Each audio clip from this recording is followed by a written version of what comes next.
à des fantômes, puisque tous ceux qui ont réagi sur Internet, sur les réseaux sociaux, c'est des faux profils. Personne n'a eu le courage de prendre son propre nom, prénom et d'assumer que Ferdinand a raconté des fake news. Il a suffi qu'on vous distribue 20 000, bien 2 000 pour aller sur les réseaux sociaux pour dire que c'est des fake news. Alors qu'il y a eu des arrestations. Vous oubliez que les gens qu'on arrête, ils ont des éléments, ils ont de la famille, ils ont des proches. Donc quand on les arrête, forcément, l'information peut sortir. Vous oubliez que ceux qu'on arrête là, ils ne vivent pas en vase clos, ils vivent en société. Ils dirigent des casernes, ils ont des éléments, ils ont de la famille, ils ont des proches. Quand on les arrête, au moins quelqu'un au courant qu'on les a arrêtés. Maintenant, quelles sont les raisons qui ont sous-tendu leur arrestation? Ça peut être un débat. Ça peut être un débat. La raison pour laquelle on les arrête, ça peut être un débat. Mais quand on arrête un chef-corps et d'autres officiers, pendant que le président séjourne dans la région, les gens peuvent faire toutes les interprétations.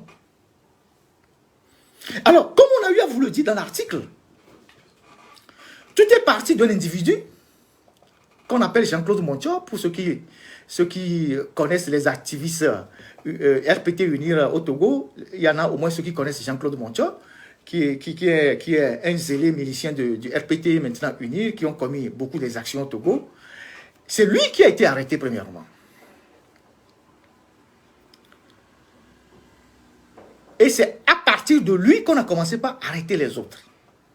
Alors, la version qu'on nous sert aujourd'hui, c'est que ce fameux Jean-Claude Montior, ce n'est pas une version officielle, mais la version officieuse qui circule aujourd'hui, on ne dit plus qu'on n'a pas arrêté les gens parce qu'on ne peut pas dire que c'est un fake news puisque les gens ont été arrêtés. Et aujourd'hui, tout le monde sait que les gens ont été arrêtés. En tout cas, ceux qui veulent savoir savent que les gens ont été arrêtés. Et donc, ce fameux Jean-Claude Montior, selon la version qui circule, serait à la tête d'un réseau de braqueurs. Voilà la version officieuse qui circule. Serait à la tête d'un réseau de braqueurs qui font des braquages à Lomé, des braquages à l'intérieur du pays. Rappelez-vous que la veille des Évalas, il y a une voiture qui a été braquée vers Agbelouvé. Avec, je crois, 2 morts, quelque chose comme ça, des gens qui ont été, tout ça là. Donc, ce fameux Jean-Claude Montior est à la tête d'un réseau de braqueurs qui braquent les gens à Lomé, de l'argent, des voitures, des motos. Et il s'est fait qu'ils ont braqué une dame qui est une dame en tenue. Et donc, les enquêtes ont commencé par là. Et quand on a mis la main sur le réseau, on a découvert que c'est Jean-Claude Montior qui est à la tête du réseau. Donc, on arrête Jean-Claude Montior. On fait une perquisition chez lui, puisque nous avons dit dans l'article qu'il y a une perquisition chez lui. On découvre du matériel. On voit des cartouches de 9 mm. Et on l'interroge d'où vient le matériel, la provenance de ce matériel et tout ça. Et à lui de dire, ah oui, que, bon, comme on avait là pour mission de sécuriser le siège de Unir pendant les manifestations, c'est à ce moment-là qu'on m'a donné ce matériel que j'ai gardé chez moi, ça sera sécurisé le siège du RPT et de Unir. Mais, les enquêteurs se rendent compte que les cartouches qu'on a découvertes chez lui sont une dotation des bérets rouges. Les cartouches qu'on a découvertes chez Jean-Claude Montior qui sont une dotation des bérets rouges. Alors, où est-ce qu'il a trouvé ces cartouches-là? L'enquête continuant, on se rend compte que il y a un officier qui s'appelle Daré, rien à voir avec l'entraîneur, qui est à la tête d'une unité spéciale à Kara.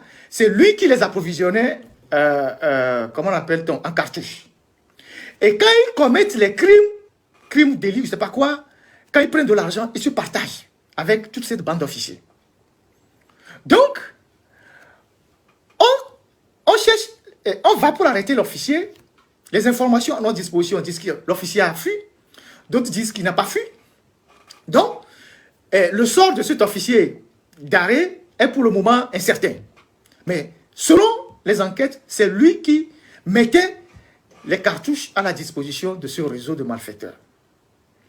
Où est-ce que lui recevait les cartouches? Forcément, à l'armurerie. Donc, on remonte aux officiers TAM. Les officiers TAM, pour ceux qui ne le savent pas, TAM veut dire tireur, tireur, armurerie de munitions, quelque chose comme ça. Voilà, c'est ceux qui gardent, en fait, les munitions.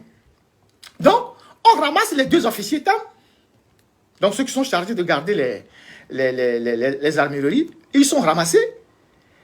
Et comme c'est une doute, on se rend compte qu'il y a eu une disparition de beaucoup de munitions.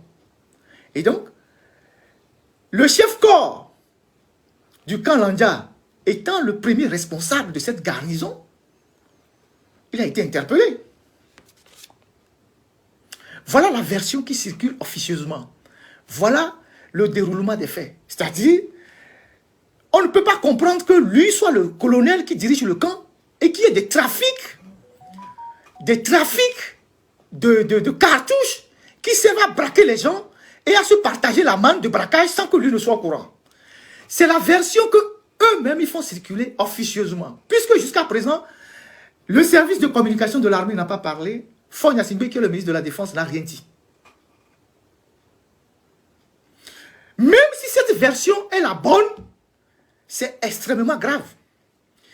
Elle est d'autant plus grave que si les officiers de l'armée togolaise subtilisent des munitions dans les casernes pour donner à des braqueurs, pour braquer les gens et se partagent l'argent, c'est que notre armée est en train de basculer vers une armée de gang.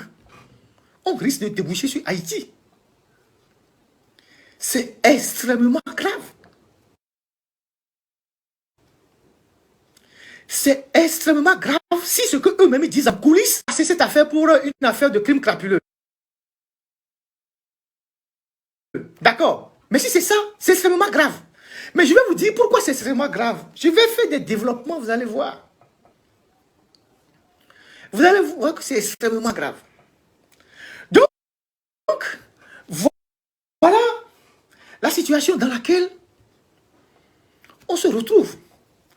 Donc, ceux qui disent qu'il n'y a pas eu d'arrestation, mais vous faites mal aux familles des gens qui ont été arrêtés. Parce que les gens qui ont été arrêtés là, leurs familles ne savent même pas où est-ce que leurs parents sont gardés. Leurs familles ne savent pas où est-ce que leurs parents sont gardés. On a arrêté les gens. Ils sont coupés de leur famille. Je comprends que on veut faire passer l'armée togolaise pour l'armée la plus disciplinée, l'armée la plus organisée. Et quand ces informations sortent, ça fait mal à la hiérarchie. On ne veut pas qu'on sache qu'il y a ce bazar dans l'armée. Donc, on envoie des tchoukoupis, des petits rigolos sur Internet pour dire que fake news, fake news, fake news. L'armée togolaise a un service de communication. L'armée togolaise, le ministère de la Défense, qui est incarné par Faure, a un service de communication. Les faits sont suffisamment graves pour qu'on dise aux gens qu'est-ce qui se passe, plutôt que d'envoyer quelques petits zozos sur les réseaux sociaux pour dire que c'est des fake news. On n'a jamais diffusé une fake news. Et nous, on ne fait pas du sensationnel. Parce que si on voulait faire du sensationnel, il y a longtemps qu'on a tellement de dossiers sur l'armée togolaise qu'on aurait fait du sensationnel. Je vais vous détailler 2 autres dossiers tout de suite. Vous allez voir. Nous, on n'est pas là pour... Mais nous jugeons, on a jugé suffisamment préoccupant l'arrestation d'un colonel pour qu'on en parle.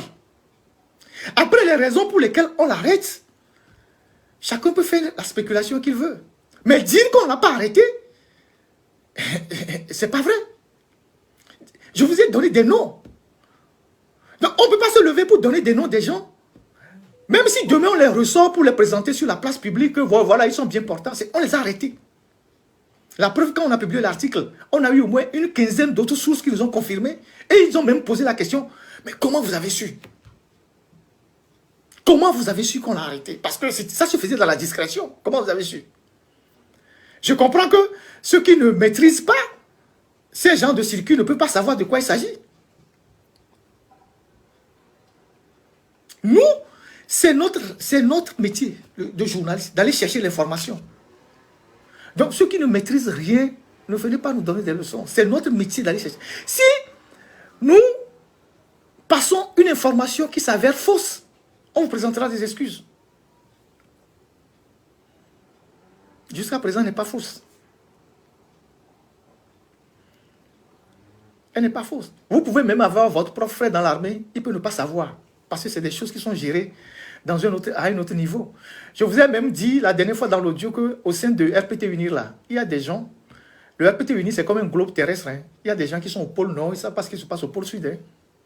Ça aussi, il faut le savoir. Il faut le savoir. Donc, il n'y a jamais eu de fake news. Après, chacun peut faire l'interprétation qu'il veut. Et puis, nous n'avons jamais parlé de coup d'État. Concernant le colonel Tchamien, qui dirige le GILAT, ce que nous avons dit sur lui, c'est vrai. Tout est vrai, sur toute la ligne. C'est un colonel qui a disparu depuis un certain moment, il n'apparaît plus, mais c'est le chef du GILAT. Ça, c'est ce que je voulais dire sur le cas de ces militaires, l'article qu'on a publié et qui a suscité la polémique. Maintenant, comme je le disais tantôt, que nous, on ne se lève pas chaque matin pour faire des vidéos, parce qu'on ne recherche pas on ne